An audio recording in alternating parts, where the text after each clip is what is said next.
I saw beauty in her pain. So I just had to make it rain. She's a starry girl, her vibing out of space. Angel on the pole, she my saving grace.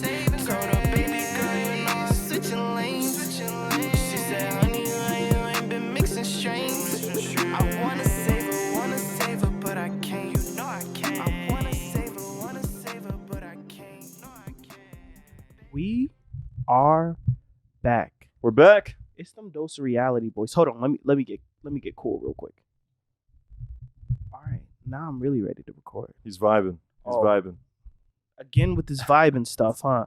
This is how we're starting out. This is how we're gonna start out, man. Wow, that's crazy. We had a whole conversation about this last episode, but it's all good. It's all good. It's all good.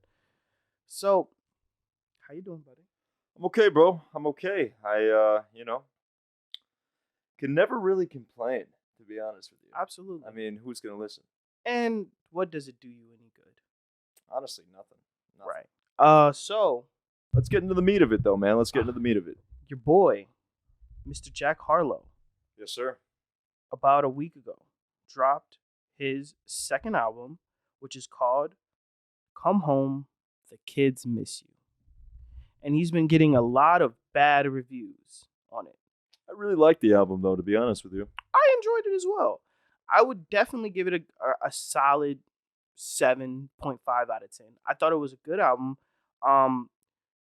Only issue is sometimes his beats can get a little repetitive at times, I feel, but overall I thought it was a great album. I enjoyed it. I enjoyed the features a lot. I'm glad he collabed with the people he collabed with. The Drake song is probably my favorite song on there besides First Class. But Pitchfork kind of tore this guy up. Let's So I want to just read go ahead. Go ahead, read a it. couple of first they gave him a 2.9 out of 10, which is kind of crazy. But I just want to read a few things that stuck out to me. So they said the charismatic rapper's second album captures absolutely none of his real life persona. It is among the most insipid, vacuous statements in recent pop history. Insipid and vacuous basically means that it doesn't have any flavor. It's bland. It's dry. It's No emotion. No emotion. And so later on, they said his second album reveals that the showmanship is merely a distracted from some insipid and vacuous music.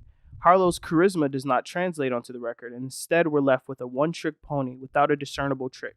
A competent rapper who does not flow intricately or write impressively. A pop star who struggles to carry a song on his own. Ouch. You would have thought this guy was like coming out with just trash. And that was very harsh, and I definitely don't agree with that. They rated Future a 6, though. They rated Future's album a 6 that also came out on Friday. And I listened to all of Future's album a couple of times. And not a big fan.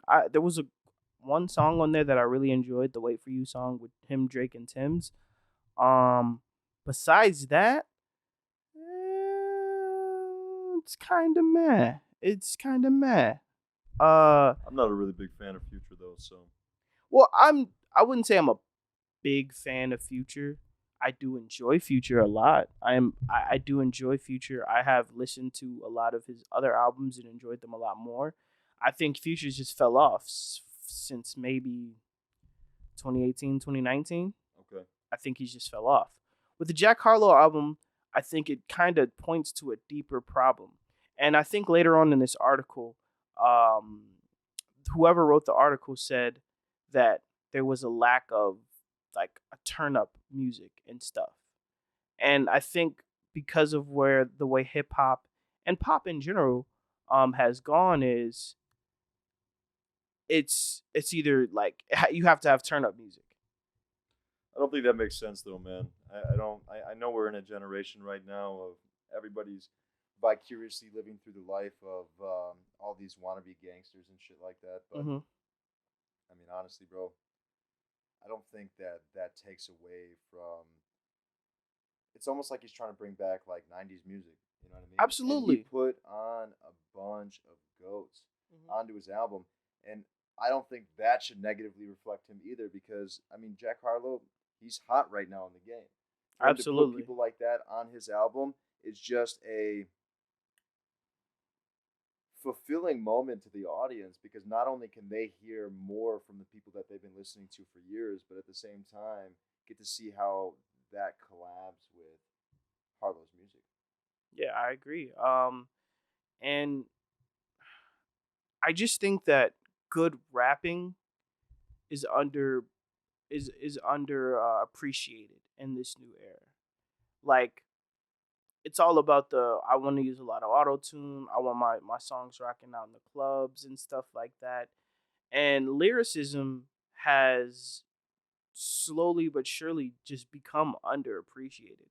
And because of that, you have people who say, "Oh, Jack Harlow isn't good because he's a rapper." And he doesn't forget he's a rapper. And so he raps. And there's just a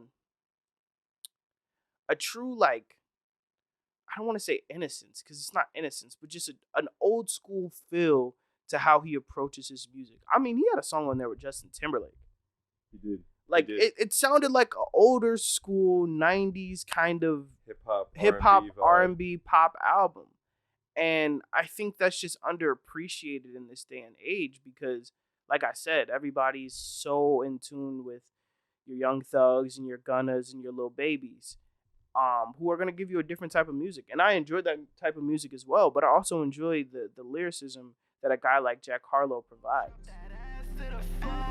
Wanna see you dance while I fucking flow. I know you got a man, but he ain't me for show. Cause if you was, you wouldn't be dancing on this pole.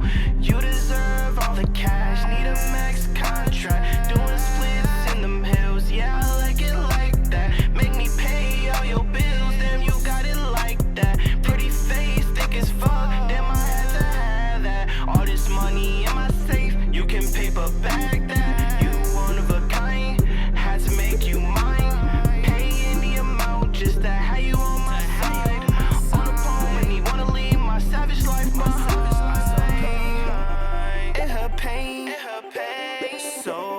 Had to make it rain. She's a starry girl, her vibing out of space. Angel on the pole, she my saving grace. Told her, baby girl, you know I'm switching lanes. She said, honey, why you ain't been mixing strains?